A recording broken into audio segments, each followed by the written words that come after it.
You are looking at the most expensive weapon ever built by humanity.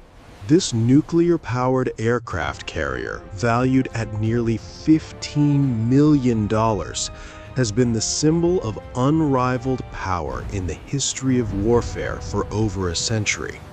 But today, everything is about to change. Drones costing only tens of thousands are swarming to challenge these steel giants that are worth millions of times more. If you can't visualize it yet, look at the Black Sea in the Ukraine conflict. It has become a costly classroom for navies worldwide. The Moskva, Russia's massive flagship, and several other warships fell to asymmetric attacks from kamikaze sea drones and missiles that cost a mere fraction of their value. Ukraine proved to the world you don't need a single large warship if you have a swarm smart enough to corner a superpower's fleet. Is this the end of the supercarrier era, or is it the greatest evolution that will turn the ocean into a battlefield of AI? Today, we will take you deep into the secrets of the motherships of the future.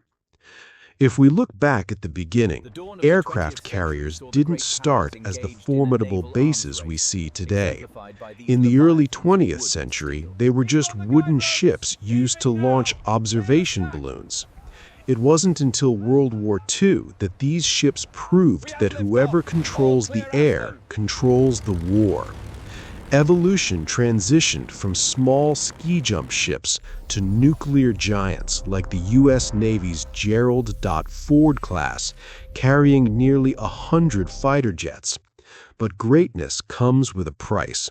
One ship costs a fortune, and that is the vulnerability making many nations ask, in an era where anti-ship missiles are increasingly precise, is putting all your eggs in one basket, called an aircraft carrier, still a wise choice? Currently, the world is watching a major transition. Turkey made history by launching the TCG Anadolu, the world's first drone carrier, turning the setback of being removed from the F-35 program into an opportunity to build a formidable unmanned army. Meanwhile, Portugal is constructing the NRP Dom João II, designed specifically as a drone command hub, not just for the air, but for surface and underwater drones as well. Even a superpower like China isn't lagging behind. They are testing the Zhuhai-1, the first hybrid ship designed to reset the rules of naval warfare, focusing on launching high-performance drone swarms via the most advanced electromagnetic catapult systems. Why are drones becoming the answer to future warfare? The main reasons are cost-effectiveness and human life. In Ukraine, we saw the use of surface drones like the Magura V5, which are high-speed and difficult to detect, striking targets with massive explosive force. This is what strategists call the end of naval supremacy as we know it, when a $300 million warship can be destroyed by a few drones that cost no more than a car. If a drone is destroyed, we lose only steel and chipsets, but if a warship sinks, we lose both a massive budget and the lives of thousands of crew members. However, this technology is not without its weaknesses.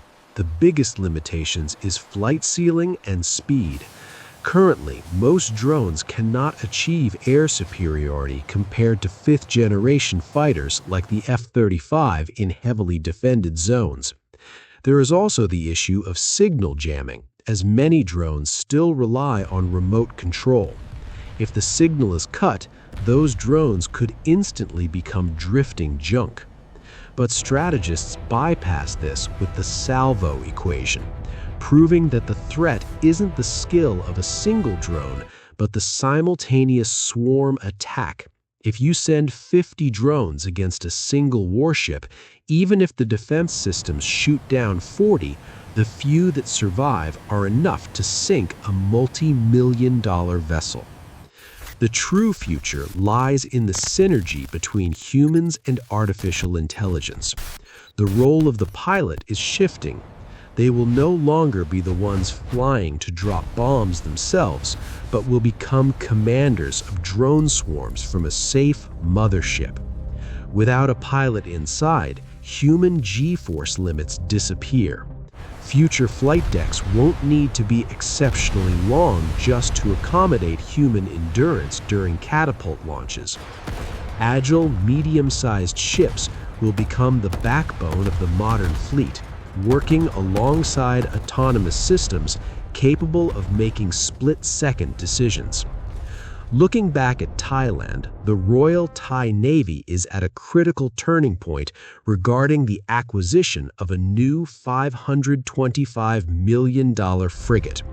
The challenge is, how do we prevent this ship from following the failures in the Black Sea? The answer may not be having the heaviest weapons, but having the strongest drone ecosystem. Designing the ship as a hybrid system capable of commanding both UAVs and controlling kamikaze drones beneath the waves is the key to shifting Thailand from a buyer to a game changer in the region.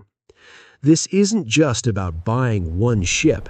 It's about the offset policy aimed at technology transfer and domestic shipbuilding of at least 20%. The real question isn't just which model we get, but the three-step ladder conditions where we transition from a customer to technology partner, ensuring this ship isn't a sitting duck, but a mothership capable of producing and controlling Thai-made drones in the future. This will create a strategic advantage in disputed maritime areas where risks are rising. Having a modern ship and self-reliant technology is the security guarantee that will sustainably protect national interests. In conclusion, giant aircraft carriers are not dying. They are evolving from floating airfields into floating brains, command hubs that centralize the power of multi-domain combat robots. In a world where AI advances by leaps and bounds, whoever masters drone swarm control will dictate the fate of the oceans in the next century. Strength is no longer measured by the size of the ship, but the intelligence, flexibility, and ability to adapt to the storm of change currently sweeping across the naval battlefield.